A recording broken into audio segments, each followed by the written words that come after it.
Ողջույն գործար Ալիքի սիրելի ռադիոլսողներ եւ ռադիոդիտողներ, տաղավարում կրկին ես եմ Ծովինար Սարգսյանը եւ ինչպես յուրաքանչյուր շաբաթ, այս շաբաթ եւս անդրադարձ ենք կատարում հայոց աշխարհի գործարարներին, փորձագետներին, տաղավարում հյուրընկալում ենք բավականին փորձառու անհատների, ովքեր կիսվում են իրենց գիտելիքով, փորձառությամբ եւ անցած ճանապարհով։ Այսօրվա իմ հյուրին եմ շատ մեծ սիրով ուզում ներկայացնել Տաթևիկ Ռևազյան, ողջույն Տաթևիկ։ Ողջույն։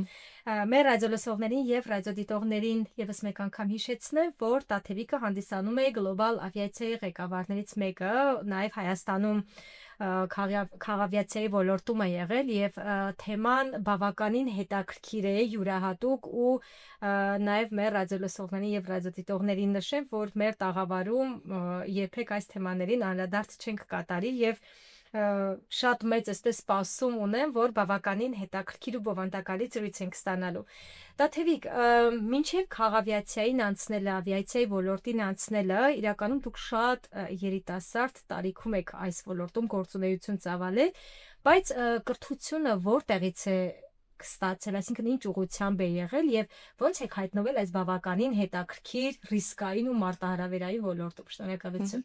Շնորհակալություն հրավերի համար, շատ ուրախ եմ ստեղ լինելը։ Ես մեծացել եմ Դանիայում եւ ավարտել եմ Copenhagen Business դպրոցը եւ Stockholm School of Economics։ Ինքը double degree տենց մագիստրատուրայի ոնց որ ծրագիր է եղել։ Եվ մեծացել եմ Կոպենհագեն օդանավակայանի կողքը, ինձ թվում է դա է շատ իմ վրա ազդել, որ ես արդեն 15 տարեկանից իմացել եմ, որ ես անպայման պետք է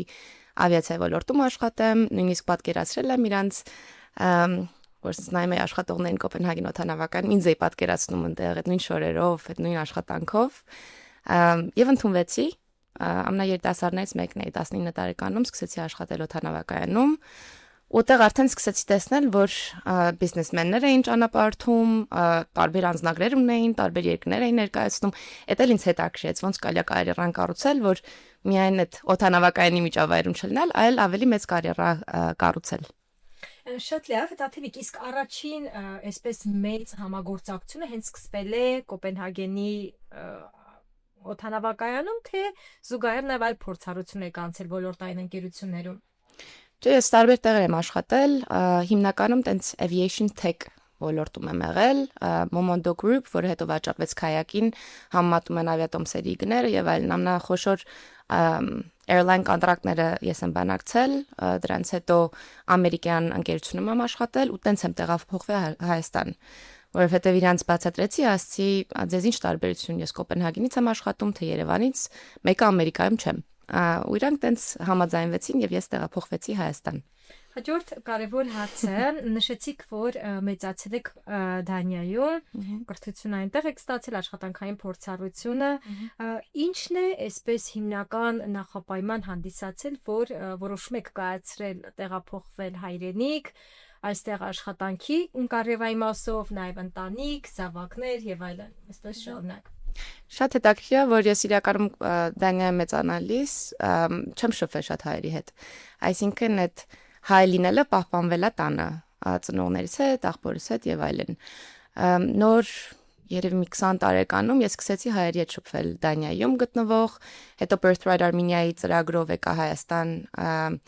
եւ հասկացա, որ մի պահ, այո, սիրարվեցի եւ հասկացա, որ մի պահ ես այդտեղ պիտի ապրեմ։ Ու հասկացա, որ որևէ բան, որ ես անելու եմ կյանքում, թող դա լինի Դանիայում, Ամերիկայում կամ որևէ տեղ, Հայաստանում, պետքա կապ ունենա Հայաստանի հետ։ Շատ լավ, Տաթևիկ, տեսեք, տեղափոխվել եք Հայաստան, դա որ թվականին է եղել առաջին անգամ։ 2017։ Շատերը մտածում են, որ ես հեղափոխությունից հետո եմ տեղափոխվել Հայաստան, որ ընդունվեմ քաղաքացիական ավիացիայի կոմիտե, բայց իրականում այդպես չէր։ Ես տեղափոխվեցի 2017 թվին, ընդհանրապես ոչ մի կապ չեմ ունեցել հեղափոխության հետ կամ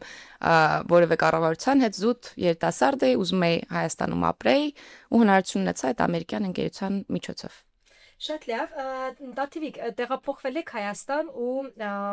իմ սուբյեկտիվ գնահատմամբ երկու այսպես եւ մարտահրավերային եւ նաեւ հնարավորությունների տեսանկյունից այսպես ճանապարհներ եք ունեցել, հա, առաջինը մշակութային, ընդհանուր, հա, Հայաստանում որքան էլ որ արյան մեջ այսպես հայ արուն է եւ այսպես ուղն ու ծուծով իրենիքը կանչել է, բայց այնուամենայնիվ կենսակերպը, մտածելակերպը բոլորովին տարբեր է լում, ու մյուսը արդեն նաև աշխատանքի մասով քաղաքավիացիայի կոմիտեի ղեկավարում, այսինքն երկու բարդ վիճակի մեջ եք եղել, ինչպես եք հաղթահարել կամ որն է եղել ձեր մոտիվացիան, հա, որ այդ ճանապարհը անցնեք։ Երբ որ ես տեղափոխվեցի 17 թվին, ես աշխատում էի էլի տեխնոլոգիայի ոլորտում, ու ինքը շատ չէր տարբերվում Դանիա, Հայաստան, Ամերիկա։ Շատ նման կերպարներ էին աշխատում։ Երբ որ ընդունվեցի քաղաքացիական ավիացիայի կոմիտե, այդտեղ իմ աշխարհը փոխվեց։ Ես հասկացա, ինչքան ես տարբերվում եմ բոլորից, ոնց որ ուրիշ աշխարհից է եկել, ուրիշ մոլորակից։ Բայց ինձ թվում է նույնիսկ եթե Դանիայի պետական ոլորտում աշխատած լինեի, էլի այդ նույն զգացմունքները կարող ունենայի, որտեղ մեծ է տարբերությունը ՏՏ ոլորտում աշխատելը եւ պետական մարմնում, որը երկար տարիներ փոփոխություն չի եղել, նույն մարդիկ են եղել, նույն մտածելակերպը եւ սովոր չեն եղել փոփոխությանը։ Երբ որ ընդունվեցի, երևի ամենասենց բարձ բաներից մեկը որ արեցի, ես դուռը բացեցի։ Այսինքն իմ գրասենյակում երբ որ նստած էի, ես միշտ բոլորին ասում էի, դուռը բաց է, որևէ մեկը կապ չունի ղեկավարա, ոչ ղեկավար, երիտասարդա, մեծա եւ այլն, մուտք ունի այս գրասենյակ որևէ խնդիրներով։ Ճիշտ է, մի բան է նա, որ դու ուզում ես, որ դա տեղի ունենա, ու դուռը բաց ես թողնում եւ պատրաստ ես, բայց մարդիկ պատրաստ չէին դրան։ Դեպքեր լինում էին, որ օրինակ երիտասարդներ գալիս էին իմ մոտ, բայց հետո պարզվում էր, որ լուրջ ճնշում էր այդ անձի հանդեպ լինում, որովհետեւ ինչու է ինքը մտել, ինչ հարցեր է քննարկել իմ հետ։ Այդ մի քիչ ափսոս է, բայց դա երևի ամենամեծ մշակութային տենց տարբերություններից մեկն է, որ ես զգացել եմ։ Քաղաքացիության, պարզության։ Հա, տենց խնդիր նկատել եմ, այո։ Տաթևիկ, միանշանակ կարող ենք ասել, որ ավիացիայի, ընդհանրապես քաղաքավիացիայի ոլորտը այն եզակի ոլորտներից է, որտեղ որ երկու կարևոր որակ է անհրաժեշտ, հատկապես որ անդադ ճգնաժամային իրավիճակներ են լինում, անկանխատեսելի տարբերություն այլ ոլորտների, սառնասրտություն ու շատ արագ որոշումների կայացում։ Ձեզ մոտ ոնց է դա ստացվել կամ այդ հմտությունները ինչպես եք ձեռք բերել, որ նաև օրինակ մեծ սիրով կկիսվեիք նաև այն անհատների հետ, ովքեր որ էլի այլպիսի ոլորտներում են, որտեղ այս երկու որակները շատ կարևոր է։ Առաջերտը ինձ թվում է շատերը չգիտեն ինչ տեսակի ռեակցիա կունենան, երբ որ ասենց լուրջ մարդահրավերների առջև են կանգնած։ Եթե ես իմանայի, որ ես այդ մարդահրավերներով պիտի անցնեի, ինձ թվում է ես կհրաժարվեի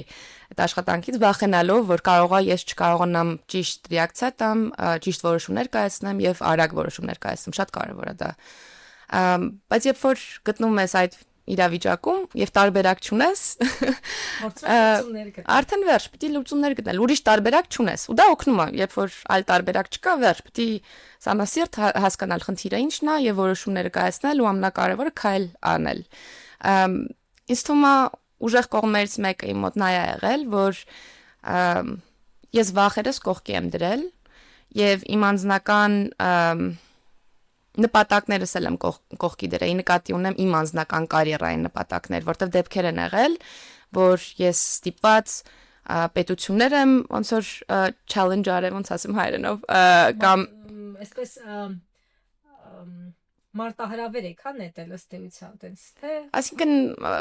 դժվար բանակցություններ եմ ունեցել շատ մեծ պետությունների հետ կամ նույնիսկ խոշոր ավիաընկերությունների հետ, որոնք կարող է լինեին միտեղ, որտեղ ես ապագայում կաշխատեի։ Այսինքն եթե ես հենց անձնական բաները առաջ տանեի, ես լիքը դժվար որոշումներ ճիշտ չէի կայացնի, որտեղ դա կկայացնեի որպես անձը Տաթևիկը, այլ ոչ որպես մարդ, ով ներկայացնում է համակարգ, պետություն եւ այլն։ Առաջերտը դա պետք է կողքի դնել, անձը լրիվ պետք է կողքի դնել։ Երկրորդ հերթը կարող է շատերը դա չսիրեն, բայց որոշ իրավիճակներում պետք է պրոտոկոլը կողքի դնել, որովհետև երբ որ կա պրոտոկոլ, կա սպասելիք, որ պետք է մի քայլը X եւ Y ձևի կատարել, բայց դու դրա ժամանակը չունես։ Կա իրավիճակ, կա խնդիր ու դու պետք է լուծես այդ խնդիրը։ Եվ շատ արագ։ Ու երբ որ այդ պրոտոկոլը կողքի ես դնում ու ասում ես, լավ, ինչ գիտեմ ես այս պահին, ու այդ գիտելիքներ հիման վրա ես կարող եմ որոշում կայացնել ու պիտի որոշում կայացնեմ ինչքան է դա դժվար լինի շատ հաճախ մարդիկ հետաձգում են որոշում կայացնելը չհասկանալը որ դա էլ է որոշում այո ու շատ հաճախ այդ որոշումը հետաձգելը լավ բանի չի բերում մանավանդ երբ որ ոնց որ կրիզիսնի տենց սիտուացիայի մեջ են գտնվում դա ամենօրյա ես որ հետ եմ մտածում ինչքան բաներ ա տեղի ունեցել այսինքն պատերազմ COVID-ը եւ նույն ժամանակ հետո Պարսկաստանից պիտի մեր օդանավը հանեի որը լուրջ բարդ խնդիր է ու ոնց որ պահանջում էր շատ արագ որոշումներ ես հիշում եմ որոշումներից մեկը նա էր որ երբ որ հասկացանք որ օդանավը գտնվում է Պարսկաստանում ես միանգամից տեղակալից խնդրեցի ասի խնդրում եմ հաջորդ թռիչքով գնա Պարսկաստան այսինքն ստեղ եթե պրոտոկոլին հետևեի ասեի նամակ գրեի Պարսկաստան խնդրում ենք այց կազմակերպենք այս օրը այս ժամին եւ այլն կարող է եւ այլ ռեզուլտատների հասնենք ես թվում է այդ որոշումը շատ կարեւոր է եղել այդ պրոտոկոլին չհետևելը հա ինչ ասես եղավ այսինքն այդ տարիների ընթացքում շատ բարդ տարիներ էր բայց համել մի բան եմ հասկացել որ ինչ ուժեղ կողմը որ մենք ունենք որպես հայեր երբ որ մարդահրավեր է մեր առջև մենք շատ լավ համախմբվում ենք եւ խնդիրները լուծում ենք ես շատ հաճախ sense խնդիրների առջև եմ կանգնել ու պատկերացրել եմ բա որ սեղանի շուրջ լինեն դանիացիներ ինչպես էս ամեն ինչը կլիներ ու շատ հաճախ հիշում եմ մեր նավիգացիային երբ որ COVID-ի ընթացքում տարածվեց հիվանդությունը եւ եթե մենք հետևենք բոլոր օրենքներին, պետք է բոլորին ոնց են ասում, ինքնամեկուսացնենք ու դա նշանակում է որ նավիգացիան կփակվեր, այսինքն խնդիրներ օդանավակայանը կփակվեր, չենք ունենա ավիացիա։ Ինչպես լուծեցինք այդ խնդիրը, բոլորին ինքնամեկուսացրեցին նավիգացիայի շենքում։ Օրենքը չխախտելով, բայց որ շարունակենք, այսինքն թռիչքները կարողանանք ապահովենք, որտեղ կախված ենք այդ թռիչքներից։ Ու համակարգը բնականon աշխատում է։ Այո, ու ես sense պատկերացնում եի, բա որ այսպիսի բան, օրինակ, մեկը առաջարկեր Դանիայում, ինչ տեղի կունենար։ Ինձ թվում է կամ դատինց կտային, կամ ես չգիտեմ ինչ կլիներ։ Մարդկային իրավունք էսեն, բայց այդտեղ ոնց որ հայերը հասկանում են, որ փոքր պետություն ենք եւ շատ կարեւոր է ավիացիան մեր համար ու բոլորը համախմբեցին հասկացան որ չէ մենք չենք կարող թույլ տանք sense բան այսինքն դա միայն իմ խնդիրը չդառավ այլ բոլորի խնդիրը դառավ ու շատ լավ համագործակցեցին բոլորը Միևնույնն է Տաթևիկ ինչ կան վերլուծում եմ նաև առիթ ունենալով ձեզ առանձին ճանաչելու զրուցելու ավելի այսպես խորքային զրույց ստանելու մի քանի կարևոր որակ կա, որ օրինակ ես կառանձնացնեմ ու կուզենամ նաև նշեք ոնց եք ձեռք բերել։ Դա այսպես պատասխանատվություն վերցնելու կարևոր այսպես հմտությունը իսկապես դա շատ կարևոր է, որովհետև կան ոլորտներ, որ ուղղակի մարդը կարող է որոշում կայացնել, որ կա օրենք, կա համակարգի ինչ-որ կարգեր եւ մենք շարժվում ենք այս կարգերով, բայց ձեր բերած բոլոր օրինակները իրենք նաև խաղի կանոնները կամ շրջանցելու կամ նոր խաղի կանոններ սահմանելու մասին, իսկ այստեղ պետք է այդ հանձնառություն վերցնելու պատասխանատվություն ունենալ։ Երկրորդը համարձակությունը եւ երրորդը երևի թե չկորցնելու վախը։ Ոնց եք ձեռք բերել։ Ես որքան որ վերլուծում եմ, որտեղ կան որոշումներ, որ եթե այս երեքը չունենաս, կարծում եմ, որքան էլ դու ակադեմիական ինչ-որ գիտելիքներ ունենաս եւ այլն, ինքը քեզ չի փրկի։ Անկեղծ ասած, չգիտեմ, կարող է նրանց է, որ ծնողներս դժվարություններով են անցել, երբ որ տեղափոխվել են Հայաստանից Դանիա, շատ հաճախ մարդիկ ստեղ մտածում են, գնացել են արտասահման, ուրեմն շատ հեշտ է ամեն ինչ, հրաշք է կյանքը, բայց ես տեսել եմ անձամբ ինչ դժվարություններով են ծնողներս անցել, ու դա ինձ թվում է իմ վրա շատ ազդել։ Հետո տեսել եմ շատ ուժեղ ոնց որ արժեքային համակարգ, օրինակ հայրս շատ մեծ պաշտոն ա ունեցել Հայաստանում, բայց երբ որ տեղափոխվեցինք Դանիա, ինքը ստիպված ընտանիքը պահելու համար մամայիս հետ միասին պոչտայել են բաժանել, չգիտեմ, մաքրությունով են զբաղվել, ամեն ինչ արել են, ինչ որ պետք է, որ մենք ոտի վրա կանգնենք, ու մի անգամ չեմ լսել բողոք, կամ որ ես այս պաշտոնը ունեի, հիմա սենց բանով եմ զբաղվում։ Ես տենց խոսակցություն մեր տանը չեմ լսել ու դա այն վրա շատ է ազդել։ Ու նույնիսկ ես էլ եմ համարում, որ այսօր աշխատում եմ, չգիտեմ, անգլիական կամպանիայում բարձր պաշտոն ունեմ կամ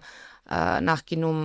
քաղաքավիացիայի պետն էի Հայաստանի, վաղը կարող է ես այդ իրավիճակում հայտնվեմ եւ դա ոնց որ վերում է նրան, որ հողի վրա ես մնում, չգիտեմ, եթե տենց արտահայտություն կա հայերենով, որ շատ չես թռնում օթերը, նույնիսկ ինչ էլ հասնես կյանքում, հասկանում ես, որ դա շատ արագ կարող փոխվի։ Այսինքն կարևոր է այդ մարդկային արժեքները, որակները, կամքի կարևոր այսպես հատկանիշները կրելը։ Տաթևիկ, խոսեցիք նաև բիզնես կրթությունից, ընդհանուր, հա, Դանիայում եք կրթություն ստացել, բնականաբար բավականին երկար ժամանակ է Հայաստանում եք ու քիչ թե շատ առնչություն ունեցել եք գործարար միջավայրի հետ անհատների։ Կնշեք մտածելակերպի ինչ տարբերություններ կա, օրինակ որակներ, որ կուզենայիք մենք օրինակ վերցնեինք Դանիայից կամ ճիշտ հակառակը, որ հայերս ունենք եւ կարող ենք դա արտահանել, ինչու ոչ այդ որակները։ Դե տեսեք, իրականում շատերը Հայաստանում սիրում են բողոքել պետության վրա, կառավարությունների եւ այլն, բայց իրականում շատ հաճախ չեմ տեսնում այն զգացմունքը, որ պետք է անձնել պատասխանատվություն վերցնի, որ ոչ մեկ չի գալու փրկելու Հայաստանը, ոչ մի վարչապետ չի փրկելու Հայաստանը, ոչ մի այլ պետություն չի փրկելու Հայաստանը, այլ դու պետք է ինքդ քեզանից սկսես։ Եթե դու չես կարողանում ինքդ քեզ կառավարես կամ դու ճիշտ որոշումներ կայացնես եւ ճիշտ արժե համակարգը ունենաս, դու չես կարող դա սպասել պետությունից։ Այո, այո, պետությունը կարող է ազդի տարբեր ուղղություններ տա եւ այլն, բայց պետքա հասկանանք, որ որպես անձ ինչքան ուժ ունենք, այսինքն իսկ ստեղ շատ հաճախ նենց տպարություն է, որ մարդիկ սենց թույլ են, որ մեկը իմ ձայնը կարևոր չի, ես բան չեմ կարող փոխել։ Եթե ես այդ մտածելակերպով գայի Հայաստան, ես չէի հասնի այդ բարձրունքների, կամ եթե որ քաղաքացիական ավիացիա ընդունվեի ու մտածեի փոքր պետությունն է Հայաստանը, երբ որ գնում եմ բանակցում եմ մեծ պետությունների հետ, մեկը ես կարևոր չեմ։ Եթե այդ մտածելակերպով մտնեի, ես չէի հաղթահարի լիքը բանակցություններ մեր օգտին։ Ես տենց չեմ մտել, ես մտածել եմ Հայաստանը շատ կարևոր պետություն է, ես որպես անձ շատ կարևոր անձ եմ եւ ես այո կարող եմ փոփոխություն բերել։ Հիմա պատկերացրեք, եթե բոլորս տենց մտածեինք, ինչ կարող ենք իրար հետ անել։ Հրաշալի է։ Այստեղ նաև ուզում եմ մի փոքր բանակցություններից խոսեք, Տաթևիկ, վստահաբար իրականում բոլոր ոլորտներում բանակցությունները բավականին կարևոր են, բայց կան ոլորտներ, որտեղ կարևորից բացի նաև շատ բարդ են, հա։ Նաև շատ այսպես բազմակողմանի զարգացվածություն պետք է ունենաս հմտություն, ել չասեմ միջմշակութային առանձնահատկություն, որովհետև եթե օրինակ դու Հայաստանում մենք բանակցում ենք օրինակ հայրս հայրի հետ, արդեն գիտեք իրար առանձնահատկություն աշխարհով մեկ փորձել հարց լուծել, այն էլ ավիացիայի ոլորտում բոլորն էլ կփաստեն, որ հեշտ գործ չէ։ Այստեղ ինչն է կարևորում, ո՞նց է կարողանում հասնել հաջողությունների։ Շատ բարձր կարծիք չեմ ունեցել իմ մասին։ Ինձ թվում է դա շատ կարևոր է եղել, կարամ մի կոնկրետ օրինակ բերեմ։ Երբ որ ընդունվեցի քաղաքացիական ավիացիա, խնդիրներից մեկը, որ իմ առջև էր, որ թռիչքների քանակը շատացնենք դեպի Երևան, որտեղ կախված ենք ավիացիայից ու շատ թանկ էին տոմսերը, շատ տարբերակ չունենք։ Եվ սկսեցի դիմել տարբեր ավիաընկերություններին, Wizz-ը օրինակ դիմեցի ու ես զգացի, որ մենք ընդհանրապես իրենց համար հետաքրքիր չենք։ Իրանց Chief Commercial Officer-ին որ գրեցի, ինքը բացատրում էր, որ ժամանակ չունի, ես ասում եմ, ես կգամ Բուդապեշտ կհանդիպեմ ձեր հետ, չէ, ժամանակ չունի, թռիչքների մեջ է։ Ես ասացի լավ։ Թռիչքների կհանդիպենք։ Հյուրանոցի։ Ես իրան հարց տվեցի, ասացի, բա ձեր հաջորդ թռիչքը որտեղ է։ Ասես դե գնում եմ Բուխարեստ։ Ասացի շատ լավ, ես կգամ Բուխարեստ, ձեր հյուրանոցի լոբիում կհանդիպենք։ Այսինքն տարբերակ չտվեցի իրան, որտեվ հասկանալով, որ չէր կարևորում մեզ։ Հիմա ես կարայի մտածեի, ես քաղաքավիացիայի պետն եմ Հայաստանի, ես շատ կարևոր անձ եմ, ո՞նց կարա մարդը իմ հետ սեն շփվի, չուզենա իմ հետ հանդիպի։ Բայց ոչ, դա իմ համար կարևոր չէր, որտեվ նպատակ ունեի, ինձ պետք էր, որ Wizz-ը սկսեր թռիչքներ Հայաստան։ Դրա համար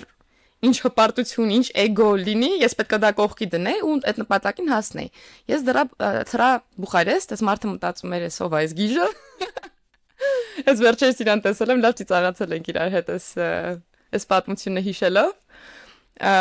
Եվ ներկայացրեցի business case-ը, ինչու պետք է Wizz Air թռնի Հայաստան, ոչ ներկայացնելով, որ Հայաստանը շատ լավ հետաքրքիր պետություն է, այստեղ, չգիտեմ, տուրիստները հետաքրքիր ժամանակ կանցկացնեն, չէ՞, ես ներկայացրել եմ business case։ Այսքան փող կաշխատեք, որ թռնեք Հայաստան։ Որտեվ դա է այն համար կարևոր, chief commercial officer-ը։ Պետք է հասկանալ, շատ հաճախ մենք ներկայացնում ենք այն ինչը մենք մտածում ենք մեր համար է կարևոր։ Էմոցիոնալ ինչ-որ բաներ են։ Այո, բայց այս մարդիկ սև ու սպիտակ նայում են թվերի վրա, իրանց ձեռա տալիս Հայաստան թռնել, ձեռ չի տալիս։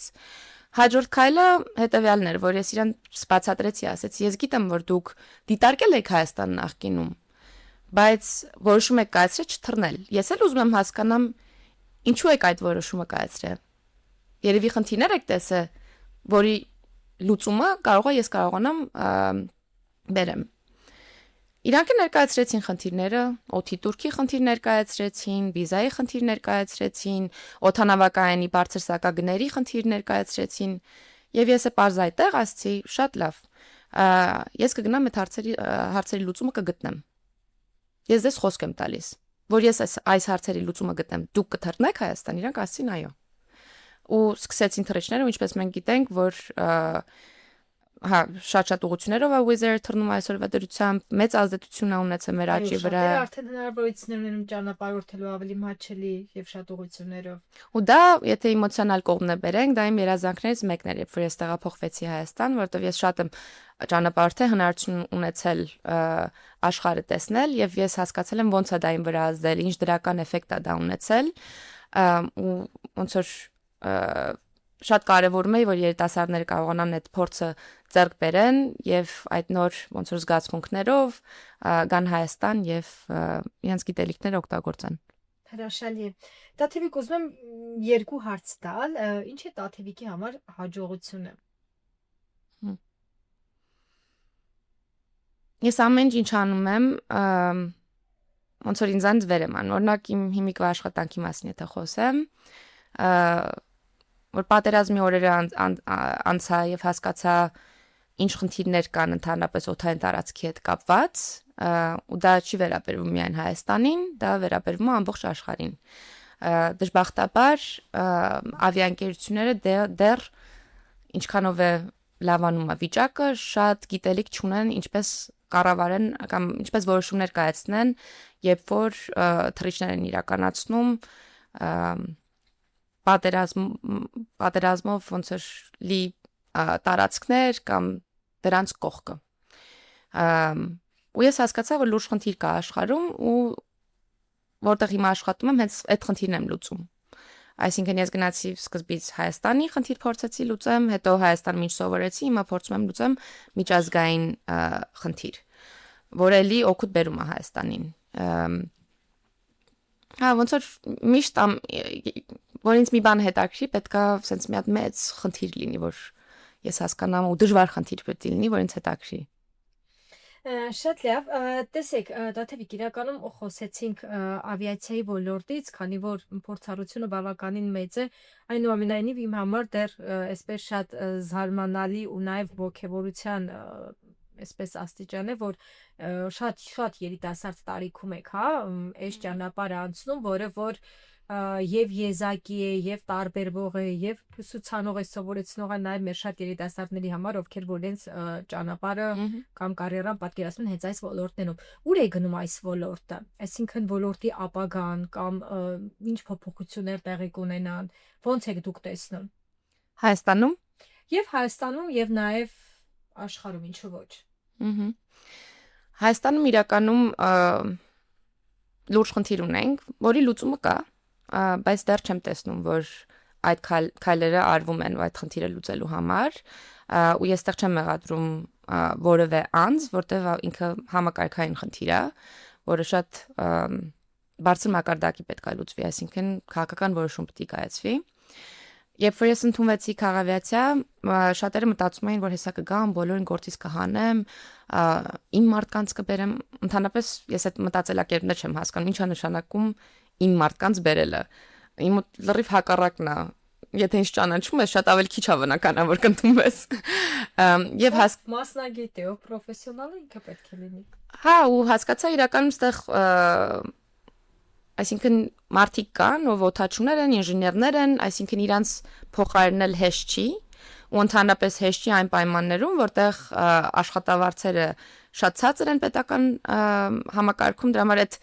ամբողջ միտքը մարդկանց հանել նոր մարդկանց բերել ընդունելի չէր իմ համար։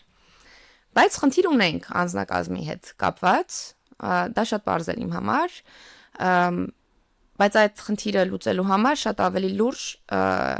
հիմքային լուծում էր պետք։ Ու տեղակալիս հետ մենք որոշում կայացրեցինք, որ մենք պետքա միջազգային փորձը ուսումնասիրենք եւ 80-քան ավելի երկրների ղեկավարների հետ ենք խոսացել, այդպես սուրճ խմելուց տարբեր կոնֆերանսիաներին, որ հասկանանք իրանք ոնց են անձնակազմի խնդիրը լուծում, ոնց են բերում ամնա ուժեղ մասնագետներին, ոնց են համոզում պետական համակարգում ընդհանրապես աշխատեն։ Եվ հասկացանք, որ ամենա ճիշտ խնդրի լուծումը նա է, որ ինքը պետքա կարգավիճակը փոխվի, քաղաքացիական ավիացիա, ինքը չպետք է լինի կոմիտե, ինքը պետք է լինի ավելի մոտ կենտրոնական բանկի ստատուսի նման կառույց պետք է լինի, որտեղ ավիացիան շատ ռազմավարական այո, նշանակություն ունի մեր երկրի համար, եւ պետք է սահմանափակումները հանել, չգիտեմ, աշխատավարձի, պետքա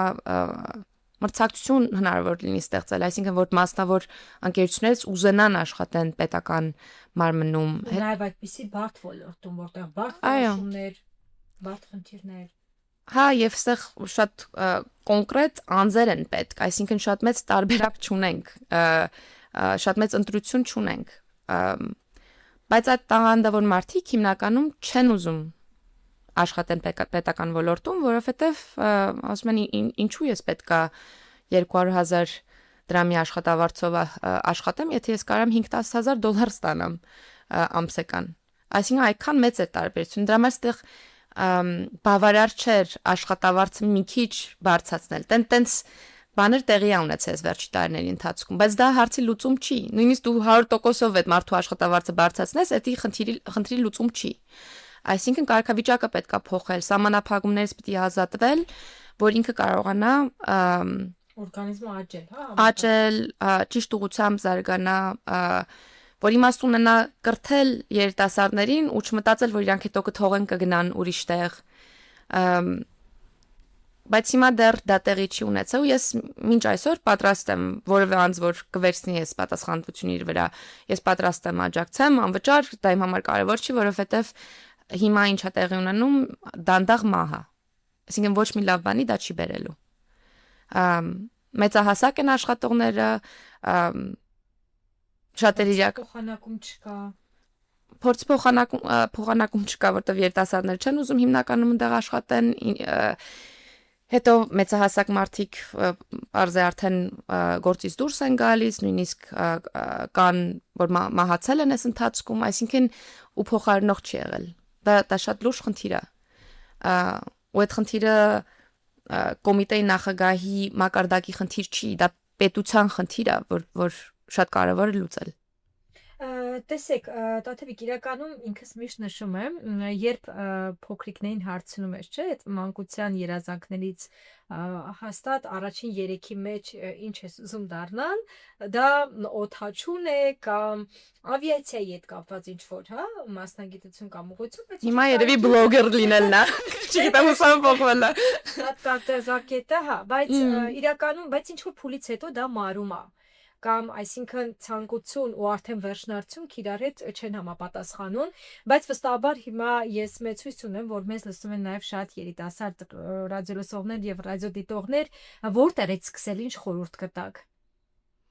Ընդհանրապես Հայաստանում այդ կրթական հաստատությունները կան կամ եթե ոչ Հայաստանում միջազգային շուկային որտեղ է սկսել։ Դա առաջինը շատ կարևոր է լեզու տիրապետել, այսինքն հայերեն լավ տիրապետել բավարար չի։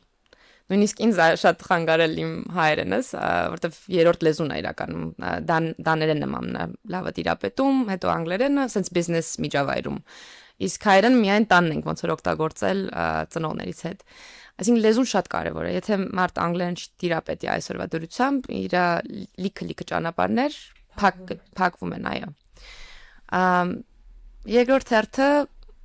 այդ անձնական ոնց որ սեփական սահմանափակումները հանել։ Հիմա բոլոր տեսակի հնարավորությունները կան Հայաստանում ապրելով, աշխատել դրսի կառույցում, դիմել որևէ մարդուն LinkedIn-ի միջոցով, այսինքն ինչ նախկինում կար, որ եթե դու ուզում ես միջազգային փորձ ձեռք բերել, ուրեմն պիտի դու Հայաստանը լքես, այդպիսի չի այլևս։ Ճիշտ է, դժվար կարող է լինի, բայց եթե որևէ մարդուն դու կարող ես գրել ու համոզել այդ մարդուն, որ դու ճիշտ մարդն ես ու դու ուզում ես համագործակցես ու պատրաստ ես, որ կարող է 100 մարդու գրես, 1000 մարդու գրես եւ մերժում ստանաս, բայց շարունակես, ու այդ մերժումը չընդունես որպես անձնական, չգիտեմ, ծախողում, լիքը բաների կարելի է հասնել։ Ես էլ որ ընդունվել եմ այս անգլիական կառույցում, ես առաջերտը հասկացել եմ ինչ եմ ես սիրում, ինչ խնդիր եմ ուզում գլոբալ լուծեմ այս աշխարհում, հասկացել եմ որոնք են այդ որոշում կայացնողները, որ այս խնդիրը փորձում են լուծեն, ու իրանց եմ գրել։ Ու այսպես հայտնվել եմ այս կառույցում։ Եթե sense ավելի տրադիցիոնալ ձևով դիմեի, կնայի ինչ գործ կա, այդ գործին կդիմեի, բայց այս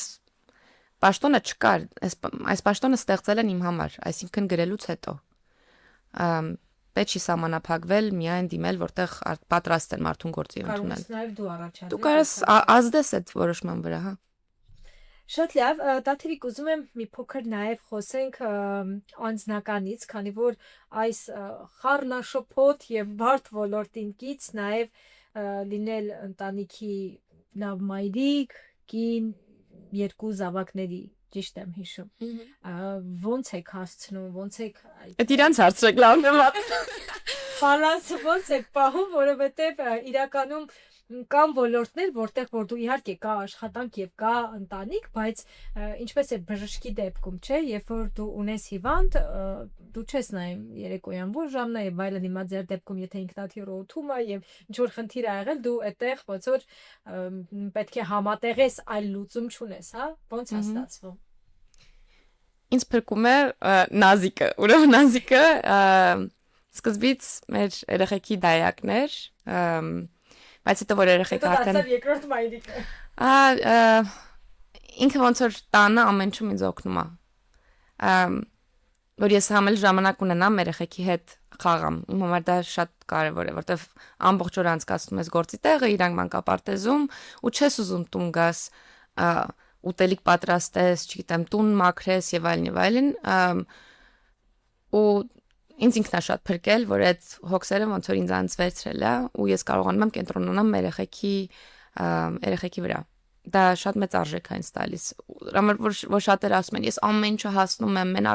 մենակով, ինձ պետք չեն տատիկ պապիկներ, ինձ պետք չեն որևէ մարդ, որ ինձ օգնի, ես ամեն ինչը կարողանում եմ ինքնուրույն անեմ։ Ես դա չեմ հավատում։ Միշտ էլ մի բանը տուժում է։ Այո։ Չկա տենց բան, որ դու կարողանաս 100% կարիերայի մեջ լինես եւ 100% մայրիկ լինես, մի հատ էլ հասնես տունդ մաքրես, ուտելիքը պատրաստես ու մի հատ էլ, չգիտեմ, ուրախ լինես, որովհետեւ հոգնած չես։ Մենք բոլորս էլ մարդիկ ենք եւ հա դա իրոք շատ բարդ բան է ու օգնություն ընդունելը շատ կարեւոր է։ Իսկ Տաթևիկ, երեխաների ընդհանրապես կրթության, դաստիարակության մեջ ինչն է կարևորում։ Շատ մեծ փորձառություն ունեք նաև ձեր Դանիայի մանկության փորձը վերցնելով այստեղի ինչն եք կարևորում։ Ինձ թվում է այս աշխարհը որ sense շատ խառնաշփոթ է ու շատ է sense փոխվում։ Ամենակարևոր բանը որ կարելի է երեխեքին սովորացնել նաև որ տարբեր միջավայրում կարողանան իրանք գտնեն։ Ինչպես օրինակը բերեցի, ծնողներս բարձր պաշտոն ունեին Հայաստանում, գնացին հարմարվեցին Դանիայում, հա նենց աշխատանքներ արեցին, որ երևի կյանքում չէին պատկերացնում, որ իրանք անելու էին։ Նույնը երեխեքին, այսինքն պիտի կարողանան, չգիտեմ, մի հատ հասարակ տանը մեծանան եւ դա ընդունեն եւ հարգեն եւ պիտի կարողանան, չգիտեմ, սիրուն հյուրանոցում մնան ու իրանց էլի կյանքը վայելեն։ Այսինքն տարբեր միջավայրերում ես օրինակ ճանապարհորդելուց օրինակը բերեմ, ես երբ որ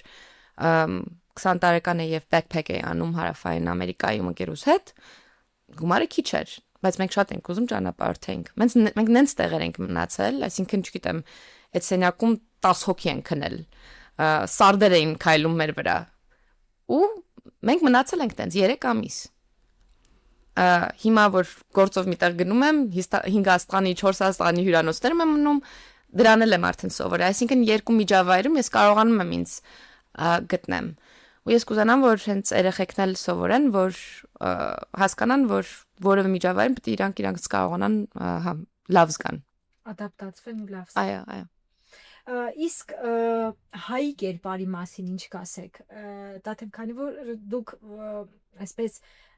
նաև շատ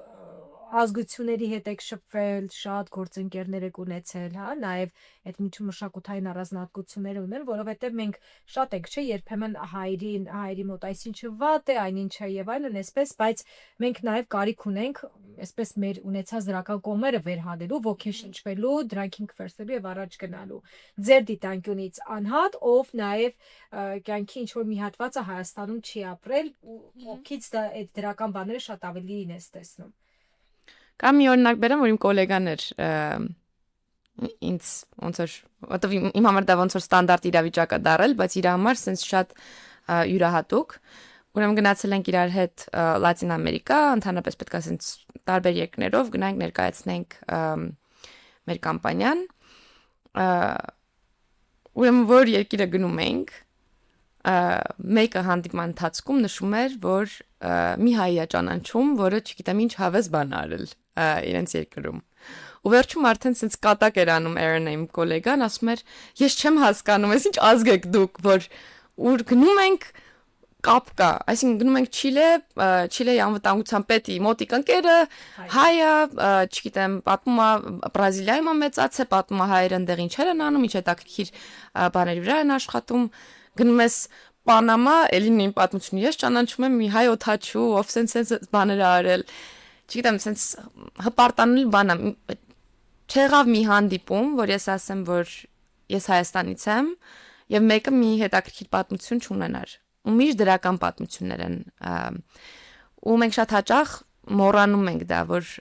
դա յուրահատուկ բան է, որ մենք աշխարհում շատ մեծ դեր ենք ունեցել։ Կամ երբ որ ճանապարհորդելուց եմ եղել, օրինակ գնացել եմ Մյանմար, ու այնտեղ հասկացել եմ, որ մենք ունենք եկեղեցի, որ մենք խորհրդականներ ենք ունեցել, իրենց թագավորական ընտանիքի, այսինքն նենց տեղեր, որ մտածում ես ստեղ էլ է հայ եղել, փաստորեն, հա։ Ես ինձ մի հատ նպատակ ունեի, որ ուր գնում եմ, պետքա մի հայկական բան գտնեմ ու միշտ գտնում էի։ Մեր պատմությունը լավ պիտի իմանանք ու ես էլ շատ լավ չգիտեմ, անկեղծ ասած, բայց լավ կլինի բոլորս լավ իմանանք, որտեղ մենք մեծ ազդեցություն ենք ունեցել, բայց ճիշտ է, չպետք է տենց դա միայն օգտագործենք որպես հենարան, որտեղ ուժեղ լինելը նախկինում չի նշանակում, որ քո ապագան էլ է ուժեղ, այսինքն հա դա պետք է ոնց որ vocation-չի քեզ։ Սնուցես։ Այո, բայց չհասնես նրան, որ ասես մենք վերջն ենք, մենք դեմք ենք ու ոչ մի քայլ չանենք։ Ով է Տաթևիկի մոտիվացիայի հիմնական աղբյուրը։ Մեր մոտիկ ընկերը։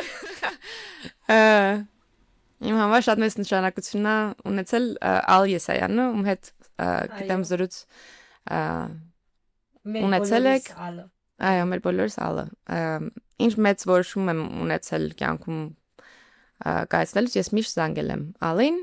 եւ ինքը ինձ խորհուրդ է տվել ու միշտ խորհուրդները շատ ճիշտ են եղել։ Օրինակ, երբ որ քաղաքացիայից դուրս եկա եւ որոշում եմ հաջորդ քայլը, ինքը ինձ ասեց. առաջերտը Տաթևիկ, դու պետքա ավիացիայի ոլորտում ճանաչես top 10 մարդկանց աշխարհում։ Իրանք քեզ լավ պետք է ճանաչեն, դու էլ իրանց պետքա լավ ճանաչես։ Եթե դու ուզում ես օգուտ բերես Հայաստանին, դու պետք է լինես ուժեղ միջազգային ոնց որ ավիացիայի ոլորտում։ Ու ես դրան հասել եմ ու իրոք ինքը ճիշտ էր, այսինքն դա նշանակում է, թե որևէ խնդիր կա, ես կարամ WhatsApp-ով որևէ մարդուն արդեն զանգեմ։ Մարդ չկա, ում չեմ կարող գտնեմ, որևէ աշխարհի ծերում։ Հետո ինքը ասաց, պետք է հասկանաս ինչ խնդիր ես ուզում լուծես։ Որտեվ եթե դու դառնաս հիմնական մարդկանցից մեկը աշխարհում, որ այդ խնդիրը լուծում է եւ ճանաչվես դրանով, դու Հայաստանին շատ ավելի մեծ օգուտ կբերես, քան sense լրիվ կենտրոնանաս միայն Հայաստան։ Դա էլ է շատ հետաքրքիր բան, որովհետեւ հենց դա էլ արել եմ, ու հիմա համարվում եմ ոնց որ հիմնական մարդկանցից, որ հենց այս overflight risk-ի մասն են ասում, երբ որ թռիչքներ են իրականացնում conflict zone-ների մոտ, ես հիմնական մարդկանցից եմ հիմա, որ այս թեմայի մեջ եմ, լսում են արդեն training-ներ եմ անում ամբողջ աշխարհի համար, չգիտեմ, կոնֆերանսիա եմ անում, որոշում կայացնողների եմ բերում, արդեն ճանաչված եմ ու դա նշանակում է, որ արդեն ես կարամ ասեմ, այս կոնֆերանսիան ես ուզում եմ, որ մեր անվտանգության պետը նավիգացիայի խոսա։ Ոնց է։ Այսինքն նաև խաղի կանոններ թելադրելու։ Խաղի կանոնները արդեն ես եմ թելադրում, աջենդան այդ կոնֆերանսիայի գրել եմ մտածելով, ինչ փորձ ունեմ ես Հայաստանից, որը կարա հետաքրքիր լինի աշխարհին։ Ոնց կարամ Հայաստանը լավ ներկայացնեմ ստեղ, որ դա օգուտ բերի, որ վստահություն լինի, որ մենք լավ ենք ստեղ աշխատում։ Մենք հիմա իրական շատ կարևոր կապող օղակ ենք։ Դες մի հատ նեղ միջանց կա, որը պահում է հիմա ամբողջ թռիչքի ուղին անվտանգ Եվրոպայից դեպի Ասիա։ Այսինքն մենք շատ ռազմավարական կարևոր տարածք ենք աշխարհի համար դարել։ Ու հնարություն ունենալ դա ներկայացնելը որոշում կայացնողների մոտ դա շատ մեծ բան է, բայց ոչ մեկ Հայաստանի մասին չէր մտածի, որ ես այդ կոնֆերանսիան չկազմակերպեի կամ այդ աջենդան ես չգրեի կամ համոզեի բոլորին, որ այո, պետք է Հայաստան ստեղ ներկա լինի։ Հրաշալի է։ Նաև այսպես էլ նորից շնորհակալություն ասենք Ալին Եսայան, ես վստահ եմ, որ նաև ինքը հաղորդումը կդիտի։ Տաթևիկ, իսկ ֆիլմերից, գրքերից, ընդհանրապես անձնային աճի, զարգացման, առաջընթացի մասով ինչ խորհուրդ կտաք կամ ձեր փորձից ինչ կկիսվեք։ Ես իրականում մի պահ այս բանի կպակիմա, որ ես իրականում ուզում եմ ավելանեմ ինքս ինձ զարգացնելու համար ու չեմ հասնում։ Հիմնականում ինձ թվում է ոգեշնչվել եմ TED Talk-երից, բայց որ sense նստեմ երկար գիրք կարդամ եւ այլն, այդ հնարավորությունը իրոք չեմ ունեցել այս վերջի երկար տարիները, որովհետեւ գործ երեխա եւ այլն ու ճանապարհորդություններ զուտ հնարավորություն չեն տվել ինձ որ այդ ուղղությամբ նա ամենավառ փորձառությունը որ ճանապարհորդության ժամանակ եք ունեցել։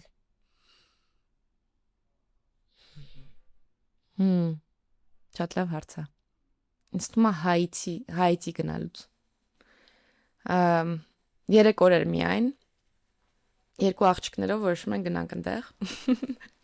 Ու գնալու տեղ չի։ Ընդհանրապես գնալու տեղ չի։ Շատ վտանգավոր, այս հեղեղի ժամանակ էր թե երկրաշարժ էր եղել 1 կամ 2 տարի շուտ, այսինքն վիճակը շատ վատ էր։ Ու իրոք ամենավտանգավոր տարածքներից է աշխարհում։ Մենք ռիսկի ենք դիմել, որ գնացել ենք, բայց ծանոթ Դա ծանոթ ունեի, որ այնտեղ դոկումենտալի կինո էր անում, ասեցինք լավ, օքեյ, տեղացի մարդիկ կան, մեզ կպաշտպանեն, մեզ լավ կնայեն, ու տենց գնացինք։ Բայց շատ sense ոնց են ասում, տպավորիչ բան էր, այսինքն երբ որ ես հիշում եմ այդ ամեն ինչը այսօր, ես հիշում եմ դա, ոնց որ դա 3 էր տեղի ունեցել։ Օրինակ սամանը, որ հատում էինք Դոմինիկյան Ռեսպուբլիկայի եւ Հայիթիի, մի պահ մեր ճամպրուկները վերցրեցին, տարան ուրիշ տեղ, ես արդեն մտածեցի վերջ, այնտեղ նարկոտիկ են դնելու մեր այս ճամպրուկների մեջ, մենք այս երկրից էլ դուրս չենք գա, ամենավատ մտքեր ունեի, ու ես հիշեցի մի գիրք, որ կարդացել էի կնոջ անվտանգության մասին, որտեղ գրված էր պիտի գոռալ, որ բոլոր ուշադրություն դարձնեն, որ ստեղ մի իրավիճակ է զարգանում,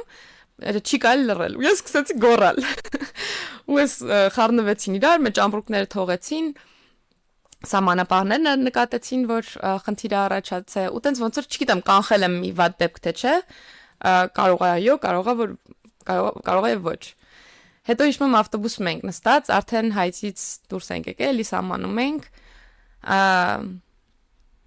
ու մի պահ կանգնում է ավտոբուսը եւ երկու տղամարդիկ են մտնում զենքով։ Ու լիքը փողով։ Բարձում է սև շուկաներ։ Այդտեղ փողեր են արքուվաճառքանում։ Ու ես ընկերս նստած ենք, ասում ենք, հիմա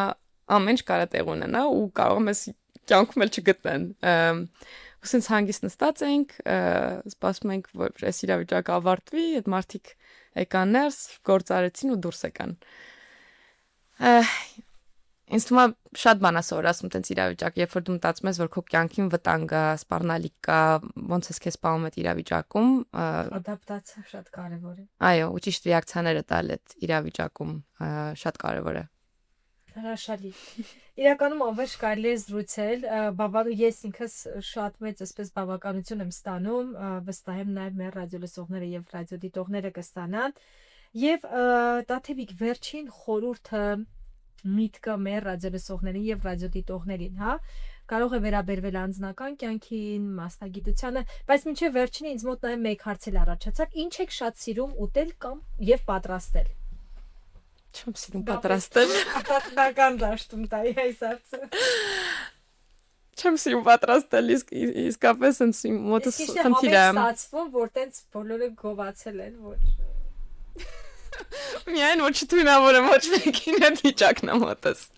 Ամեն ինչ հնարավոր չի լավ անել, դա մոտս չի ստացվում։ Ուտելը։